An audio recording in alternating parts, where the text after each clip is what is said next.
എളുപ്പത്തിൽ മനസ്സിലാക്കാനായിട്ട് ഇപ്പോൾ മുത്തുമാല നമ്മൾ കണ്ടിട്ടില്ലേ, കഴുത്തിലിടുന്ന മാല. ഈ മുത്തുമാലയുടെ ഒരു രൂപം മനസ്സിലാലോചിച്ചാൽ ബ്ലോക്ക് ചെയിൻ ടെക്നോളജി എളുപ്പത്തിൽ മനസ്സിലാക്കാം. നമ്മൾ സാധാരണ ലെഡ്ജറുകൾ ഓഫീസിലൊക്കെ വർക്ക് ചെയ്യുന്ന ആൾക്കാർക്ക് പരിചയമുണ്ടാവും. രജിസ്റ്ററുകൾ നമ്മൾ കണക്കെഴുതുമ്പോൾ ലെഡ്ജറിലാണ് എഴുതുന്നത്. അപ്പോൾ ലെഡ്ജറിൽ ഒരു ദിവസത്തെ കണക്കെഴുതി വെച്ചിട്ട് അടുത്ത ദിവസത്തെ കണക്ക് തിരുത്താൻ പറ്റും. കാരണം തിരിച്ചു പോയിട്ട് ആ പേപ്പർ അങ്ങ് കയറി കളഞ്ഞാൽ മതി, അല്ലെങ്കിൽ ഇവിടെ തിരുത്താൻ പറ്റും. പക്ഷേ ഒരു മുത്തുമാലയിൽ മുത്ത് കോർത്തിട്ടതിന് ശേഷം എനിക്ക് ഇടയ്ക്കുള്ളൊരു മുത്തിനെ മാറ്റണമെങ്കിൽ പറ്റില്ല.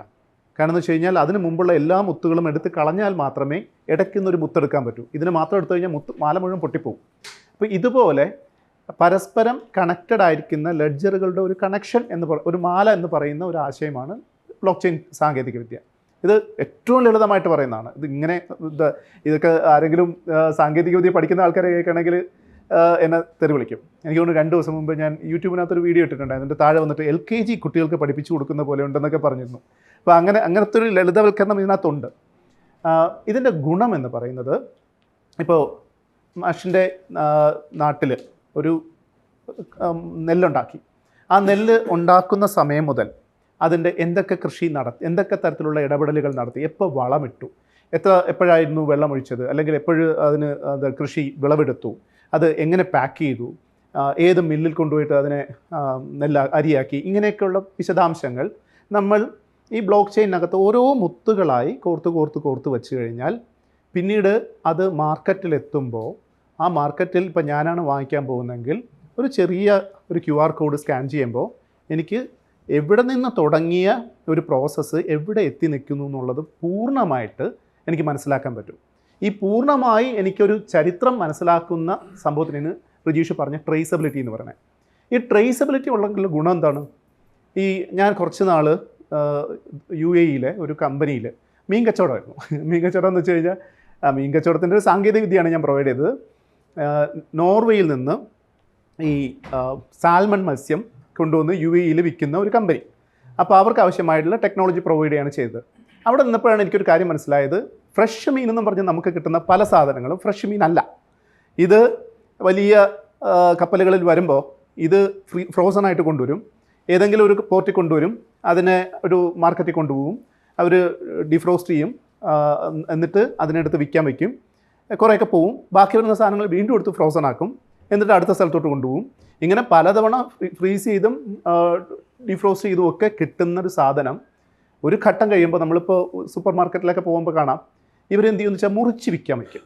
അപ്പോൾ തന്നെ മനസ്സിലായിക്കൊള്ളണം അത് കേടായി തുടങ്ങിയ മീനാണ്. ഇനി ആ കേടായി തുടങ്ങിയ മീൻ മുറിച്ച് വിൽക്കണത് കുറച്ച് കഴിയുമ്പോഴത്തേക്കും അത് വീണ്ടും പ്രശ്നമാകുമ്പോൾ ഇവർ എന്ത് ചെയ്യും, മാരിനേറ്റ് ചെയ്ത് വിൽക്കാൻ വയ്ക്കും. അതിനകത്ത് കുറച്ച് മുളക് മസാലയൊക്കെ ചേർത്തിട്ട് വയ്ക്കും. അതും കേടായി തുടങ്ങുമ്പോൾ എന്ത് ചെയ്യുമെന്ന് വെച്ച് കഴിഞ്ഞാൽ ചില സ്ഥലത്തൊക്കെ ചെല്ലുമ്പോൾ നമുക്ക് കാണാം ഇത് പൊരിച്ച് വിൽക്കും. കടയിൽ വലിയ കൗണ്ടേഴ്സ് ഉണ്ടാവും, പൊരിച്ചൊക്കെ നല്ല ഭംഗിക്ക് മണമൊക്കെ ഉണ്ടായിരിക്കും. എന്നൊക്കെ ഞാൻ ഇവിടുന്ന് ഇങ്ങനെയുള്ള പൊരിച്ച് വയ്ക്കുന്ന സാധനം വാങ്ങിച്ച് കഴിക്കും. അന്നൊക്കെ എനിക്ക് വയറ് കെടാറുണ്ട്. അപ്പോൾ ഞാൻ ആലോചിക്കാറുണ്ട് എന്തായിരിക്കും ക്രോസ് കണ്ടാമിനേഷൻ എന്ന് പറഞ്ഞൊരു സാധനം അവിടെ കിടപ്പുണ്ട്. അതല്ലാതെ തന്നെ ഈ വരുന്ന സാധനത്തിൻ്റെ ക്വാളിറ്റി ഭയങ്കര മോശമാണ്. അപ്പോൾ ആസ് എ കസ്റ്റമർ എനിക്കിപ്പോൾ ഒരാളെയും വിശ്വാസമില്ല. അപ്പോൾ അങ്ങനെ നേരത്തെ റിജീഷ് പറഞ്ഞതുപോലെ എന്തുകൊണ്ട് ഞാൻ 32 രൂപയ്ക്കുള്ള സാധനം 85 രൂപയ്ക്ക് വാങ്ങിച്ചു എന്നുള്ളത് ഈ ചങ്ങായി ആയെന്നും ഉറപ്പുള്ളതുകൊണ്ടാണ്. വേറൊരാളാണെങ്കിൽ അതിനകത്ത് കള്ളത്തരം കാണിക്കാൻ ചാൻസ് ഉണ്ട്. ഇവൻ അങ്ങനെ കള്ളത്തരം കാണിച്ചു കഴിഞ്ഞാൽ ഇവനെ ഞാൻ കുറിച്ച് തീർത്തി ഇടിക്കുമെന്നുള്ള ഒരു പേടി അവനുണ്ട് എന്ന ഉറപ്പിനാണ് ഞാൻ എക്സ്ട്രാ ഒരു 50 രൂപ കൊടുക്കുന്നത്. നമ്മുടെ കയ്യിൽ ട്രേസബിലിറ്റി ഉണ്ടെങ്കിൽ ഈ ഉറപ്പ് എല്ലാ കസ്റ്റമറിനും ഉണ്ടാവും. അവിടെ ഒരു കസ്റ്റമർ എന്നുള്ള രീതിയിൽ എനിക്ക് ആരും പേടിക്കേണ്ട. കാരണം ഈ ടെക്നോളജി കള്ളം പറയില്ല. ആ ടെക്നോളജിയുടെ ഗുണം അതാണ്. ബ്ലോക്ക് ചെയിൻ ടെക്നോളജി ഉപയോഗിച്ചിട്ടാണ് ഈ ഡിജിറ്റൽ കറൻസികളെല്ലാം റൺ ചെയ്യുന്നത്. അതുകൊണ്ടാണ് ഈ ഊഹക്കച്ചവടത്തിൽ ഇതിങ്ങനെ കയറിപ്പോകുന്നത്. ഭയങ്കര കാശ് വരികയും അത് ഊഹക്കച്ചവടത്തിൻ്റെ വേറെ പ്രശ്നങ്ങൾ കിടപ്പുണ്ട്. പക്ഷേ ആ സാധ്യതകളെ നമുക്ക് ശരിക്കും നമ്മുടെ ജീവിതത്തിലേക്ക് കൊണ്ടുവരാൻ പറ്റും. ഇത് ബ്ലോക്ക് ചെയിൻ ഒരു ഉദാഹരണമാണ്.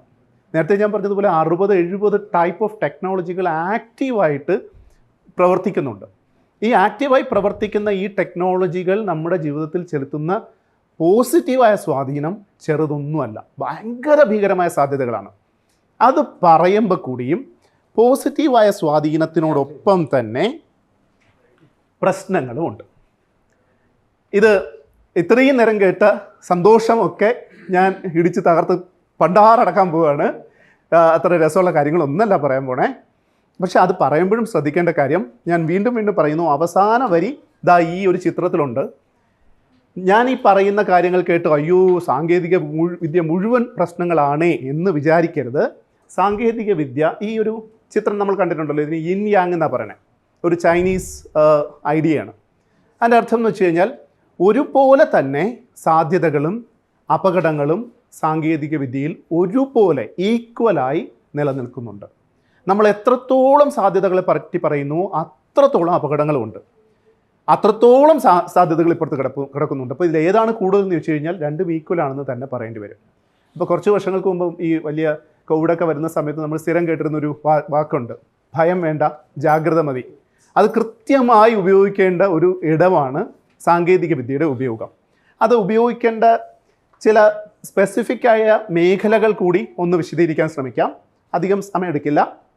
ഒന്നാമത്തെ കാര്യം, ഈ വാക്ക് നിങ്ങൾ ഒരുപക്ഷെ അധികം കേട്ടിട്ടുണ്ടാവില്ല. കാരണം ഡിജിറ്റൽ ഭിന്നശേഷി എന്നാണ് ഈ വാക്ക്. കാരണം ഈ വാക്ക് ഉണ്ടാക്കിയത് ഞാനാണ്. ഇതിനു മുമ്പ് അങ്ങനെ ഒരു വാക്കുണ്ടായിരുന്നില്ല. ഭിന്നശേഷി നിങ്ങൾ കേട്ടിട്ടുണ്ടാവും. ഭിന്നശേഷി എന്ന് വെച്ചാൽ ഡിസബിലിറ്റി. നമുക്കറിയാം ഡിസേബിൾ ആയിട്ടുള്ള ഒരു വ്യക്തി എന്ന് പറയുമ്പോൾ പണ്ടൊക്കെ നമ്മൾ പറയുന്നത് കൈയില്ല, കാലില്ല, അല്ലെങ്കിൽ കണ്ണ് കാണാൻ പറ്റുന്നില്ല എന്നൊക്കെ പറഞ്ഞിട്ടുള്ള പ്രശ്നങ്ങളായിരുന്നു ഡിസബിലിറ്റി.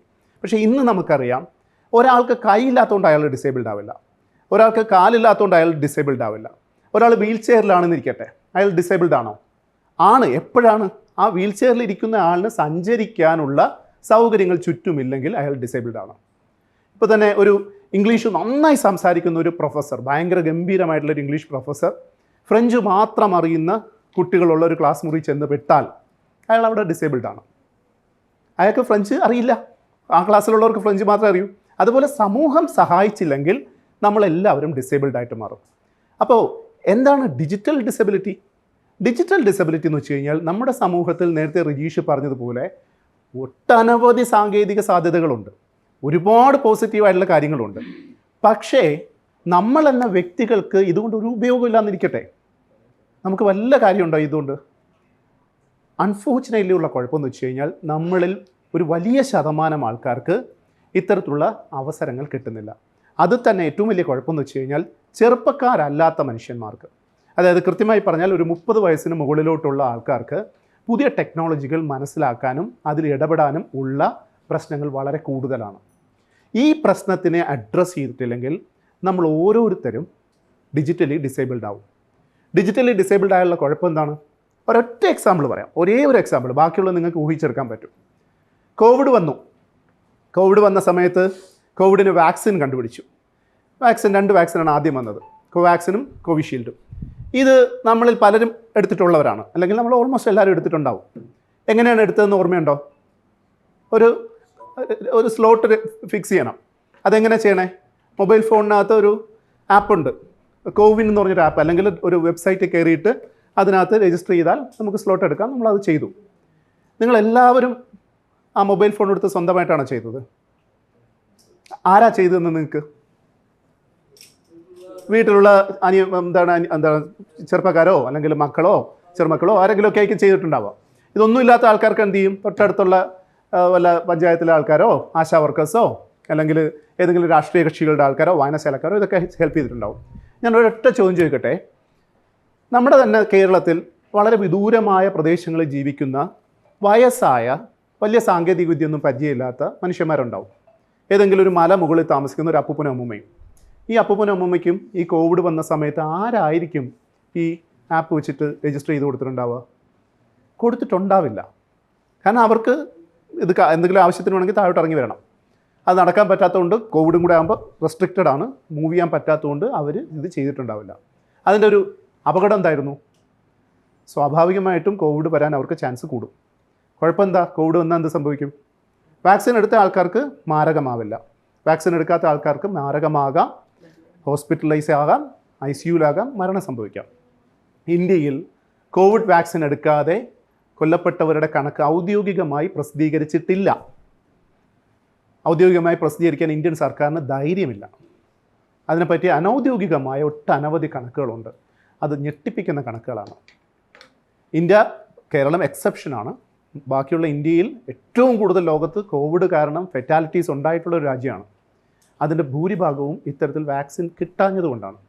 വാക്സിൻ കിട്ടാത്തതിൻ്റെ കാരണം ഒരു മൊബൈൽ ആപ്പ് ഉപയോഗിക്കാൻ അറിയില്ല എന്നുള്ളതാണ്. അതായത് മൊബൈൽ ആപ്പ് ഉപയോഗിക്കാൻ അറിയാത്തതിൻ്റെ കാരണങ്ങൾ എന്താ?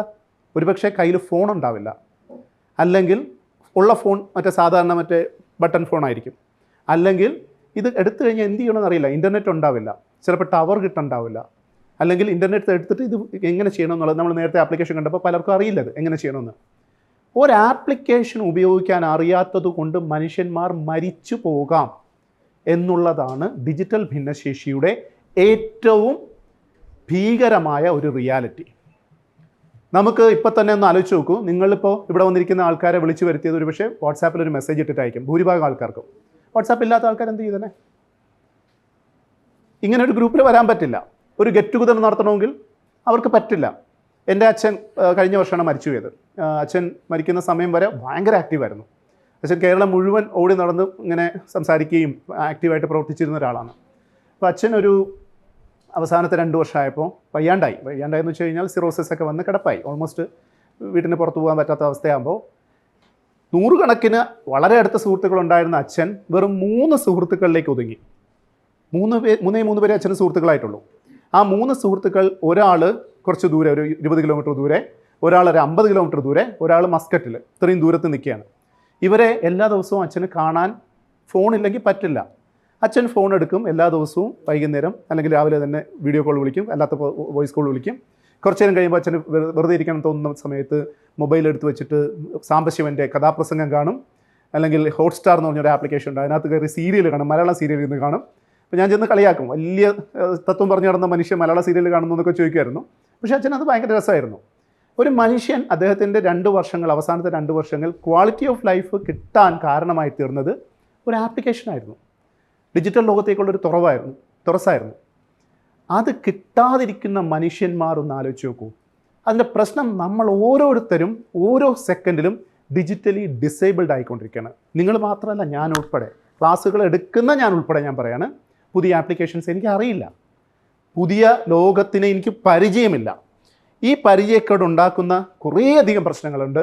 അതിൽ ഒരു വലിയ പ്രശ്നം തൊഴിൽ മേഖല. നേരത്തെ റിജീഷ് പറഞ്ഞു, കർഷകർ എന്ന നിലയിൽ നമ്മളിത് നേരിട്ട് ബാധിക്കുമോ എന്ന് ചോദിച്ചു കഴിഞ്ഞാൽ ഇല്ല എന്ന് വേണമെങ്കിൽ പറയാം. അറ്റ്ലീസ്റ്റ് നമ്മുടെ ജീവിത കാലയളവിലെങ്കിലും വലിയ കുഴപ്പമുണ്ടാവില്ല. പക്ഷേ നമ്മുടെ കുടുംബങ്ങളിൽ ഇത് ബാധകമാകും മാറും.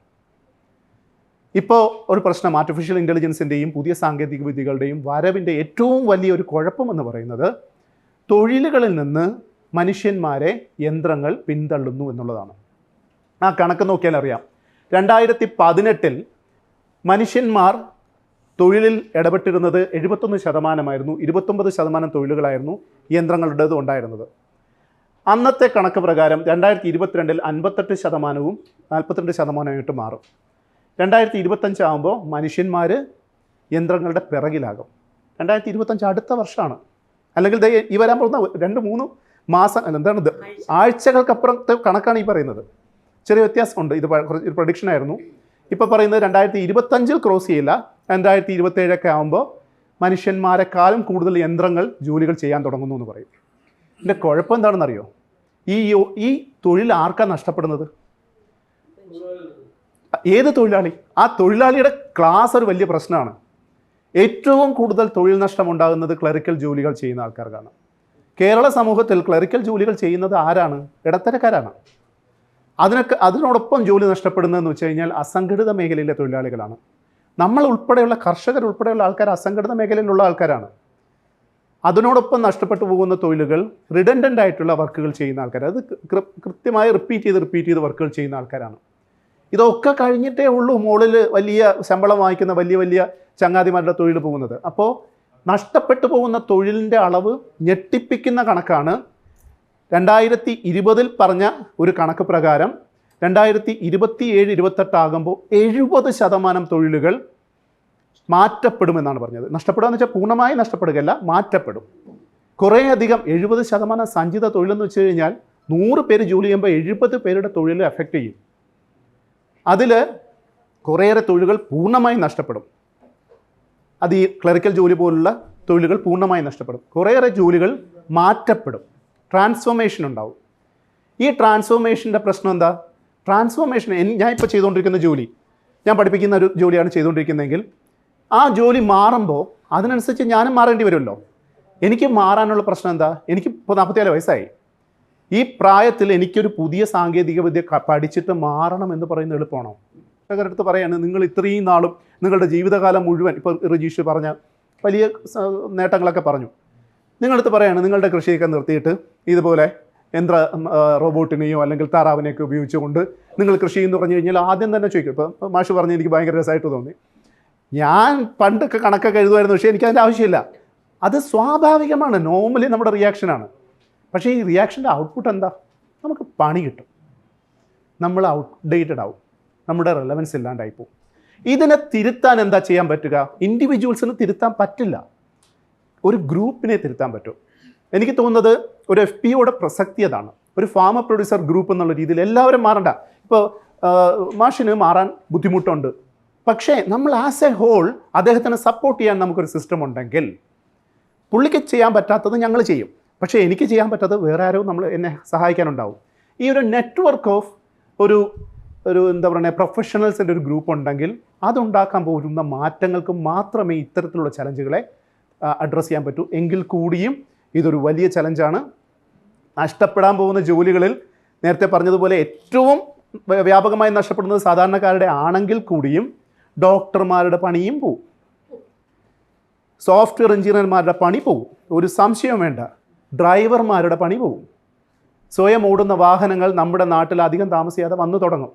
ആലത്തൂർ റോഡിൽ കൂടി ഡ്രൈവർ ഇല്ലാത്തൊരു വണ്ടി പോകുന്നത് കണ്ടിട്ട് വലിയ കുഴപ്പമൊന്നുമില്ല, അത് മറ്റേ ആളുടെ വണ്ടിയാണെന്ന് പറഞ്ഞ് കൂളായിട്ട് നമ്മൾ വീട്ടിൽ പോകുന്നത് ഒരു 5 കൊല്ലത്തിനുള്ളിൽ നിങ്ങൾക്ക് കാണാൻ പറ്റും. 5 കൊല്ലത്തിനുള്ളിൽ 10 കൊല്ലത്തിനിടയിൽ നിങ്ങൾക്ക് കാണാൻ പറ്റും. ഇത് സംഭവിച്ചുകൊണ്ടിരിക്കുന്ന ഒരു പ്രശ്നമാണ്. ഇതിന് ആർട്ടിഫിഷ്യൽ ഇൻ്റലിജൻസിൻ്റെ വളർച്ച വളരെ വ്യാപകമായിട്ടുള്ള രീതിയിൽ അതിന് ആക്കം കൂട്ടുന്നുമുണ്ട്. എന്ന് വെച്ചിട്ട് പേടിച്ചിട്ട് കാര്യമുണ്ടോ? നമുക്കൊക്കുന്ന രീതിയിലുള്ള പ്രതിരോധങ്ങൾ സൃഷ്ടിച്ചുകൊണ്ട് നമ്മളുടെ ഈ ഉറുമ്പ് കൂട്ടങ്ങൾ ഇങ്ങനെ പരസ്പരം പന്ത് പോലെ കൂടിച്ചേർന്നിട്ട് വെള്ളപ്പൊക്കത്തിൽ പൊങ്ങിക്കിടക്കുമല്ലോ, അങ്ങനെ പൊങ്ങിക്കിടക്കാനുള്ള കപ്പാസിറ്റി നമ്മൾ ഉണ്ടാക്കിയാൽ മാത്രമേ നമുക്ക് സർവൈവ് ചെയ്യാൻ പറ്റുള്ളൂ. അതാണ് തൊഴിലുമായി ബന്ധപ്പെട്ടൊരു പ്രശ്നം. രണ്ടാമത്തെ വലിയ പ്രശ്നം, നിങ്ങളെല്ലാവരും, എനിക്കറിയാം ഇവിടെ ഇരിക്കുന്ന മക്കളും ചെറുമക്കളുമുള്ള എല്ലാവരും അനുഭവിക്കുന്നൊരു പ്രശ്നമാണ് തലമുറത്തല്ല്. ആ വാക്ക് തന്നെ നമുക്ക് കണക്ട് ചെയ്യുന്നുണ്ട്. അപ്പോൾ തോന്നും നമ്മളൊന്നും തല്ലിയിട്ടില്ലേ എന്ന്, അല്ലേ? ഇവിടെ ഇരിക്കുന്ന ഏറ്റവും പ്രായമുള്ള, ഇപ്പോൾ തലമുടി നരച്ച് വെച്ചിട്ട് പ്രായം പറയാൻ പറ്റില്ല, എങ്കിൽ കൂടിയും ഒരു 70-75 വയസ്സുള്ള ആൾ പോലും അവരുടെ കുട്ടിക്കാലത്ത് സ്വന്തം അച്ഛൻ്റെ അടുത്തും അമ്മയുടെ അടുത്തും തറുതല പറഞ്ഞിട്ടുണ്ട്, അവരുടെ അടുത്ത് അടി കൂടിയിട്ടുണ്ട്. അത് ഒരു വളർച്ചയുടെ ഒരു ആവശ്യമാണ്. ഞാനും ഉണ്ട്. എനിക്ക് 12 വയസ്സ് 13 വയസ്സാകുന്ന സമയത്ത് എനിക്ക് തോന്നി ലോകത്തിലെ ഏറ്റവും വലിയ മൂരാച്ചി എൻ്റെ അച്ഛനാണെന്ന് എനിക്ക് റിയലൈസേഷൻ വന്നു. അപ്പോൾ അച്ഛൻ പറഞ്ഞു, നീയാണ് എൻ്റെ ലോകത്തിലെ ഏറ്റവും വലിയ മൂരാച്ചി എന്ന് അച്ഛൻ തിരിച്ചും പറഞ്ഞു. ഞങ്ങൾ മുന്നിൽ വൻപനടിയായിരുന്നു. അപ്പോൾ ഞങ്ങൾക്ക് അവിടെ ഒരു വായനശാല ഉണ്ടായിരുന്നു. അപ്പോൾ ഞാനും വായനശാലയിൽ മെമ്പറാണ്, അച്ഛനും ഉണ്ട്. അപ്പോൾ എൻ്റെ ഹോബി എന്ന് വെച്ച് കഴിഞ്ഞാൽ വായനശാലയുടെ ജനറൽ ബോഡി പോയി പങ്കെടുക്കുക.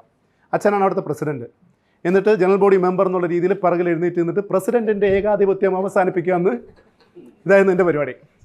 ഇതൊരു 5-6 കൊല്ലം ഞാൻ ചെയ്തിട്ട് 18-20 വയസ്സായപ്പോൾ എനിക്ക് മനസ്സിലായി എൻ്റെ അച്ഛൻ അത്ര വലിയ മൂരാച്ചിയൊന്നും ആയിരുന്നില്ല, പക്ഷേ കഴിഞ്ഞ 7 കൊല്ലം ഞാനൊരു മൂരാച്ചിയായിരുന്നു എന്ന് എനിക്ക് അപ്പോൾ റിയലൈസ് ചെയ്തു. ഇപ്പോൾ വർഷങ്ങൾക്ക് ശേഷം ഞാൻ തിരിഞ്ഞു നോക്കുമ്പോൾ എൻ്റെ മകനിപ്പോൾ 13 വയസ്സായി. അവൻ എന്നെ ഒരു നോട്ടം നോക്കുന്നുണ്ട് ഇടയ്ക്കൊക്കെ. അപ്പോൾ എനിക്ക് മനസ്സിലായി അവനും എൻ്റെ അടുത്ത് അന്നത്തെ ഞാൻ എൻ്റെ മുന്നിൽ പ്രത്യക്ഷപ്പെട്ടത് കാണുന്നുണ്ട്. ഇത് നമ്മുടെ എല്ലാവരുടെയും ലൈഫിൽ ഉണ്ടാവുന്ന സാധനമാണ്. കുട്ടികളുടെ അടുത്ത്, അല്ലെങ്കിൽ കുട്ടികളും പ്രത്യേകിച്ച് ഈ ഒരു ടീനേജ് എത്തുന്ന സമയത്ത് ചെറുപ്പക്കാരും അവരുടെ മാതാപിതാക്കളും തമ്മിൽ ഈ ഫൈറ്റ് ഉണ്ടാവും. പക്ഷേ ഇപ്പോഴത്തെ പ്രശ്നം എന്താണെന്നറിയോ? ഏതൊരു ഫൈറ്റിനും ഒരു ഇക്വിലിബ്രിയം വേണം, ഒരു സമതുലനത വേണം. ഇതിൻ്റെ ആവശ്യം, ബയോളജിക്കലായിട്ടുള്ള ആവശ്യം എന്ന് വെച്ച് കഴിഞ്ഞാൽ, ഒരു ചെറുപ്പക്കാരൻ എന്ന രീതിയിൽ അല്ലെങ്കിൽ ചെറുപ്പക്കാരി എന്ന രീതിയിൽ അവർക്ക് പുതിയ ലോകങ്ങൾ കണ്ടെത്തിയേ പറ്റൂ, അവർ ഇന്നൊവേറ്റീവ് ആയേ പറ്റൂ. അത് അവരുടെ വളർച്ചയുടെ ആവശ്യമാണ്. അതേസമയം അവർ കുഴി വീഴാതിരിക്കുക എന്നുള്ളത് അവരുടെ മാതാപിതാക്കൾ എന്നുള്ള രീതിയിൽ നമ്മുടെ ആവശ്യമാണ്. ഈ വടംവലിയിൽ ഒരു ബാലൻസ് ഉണ്ടെങ്കിൽ അവർ പുതിയ ലോകം കണ്ടെത്തുകയും ചെയ്യും, അത്യാവശ്യം കുഴികളെത്തുമ്പോൾ നമ്മൾ കയറി പിടിക്കുകയും ചെയ്യും. ഇതിങ്ങനെ അഡ്ജസ്റ്റ് ചെയ്ത് പോകും.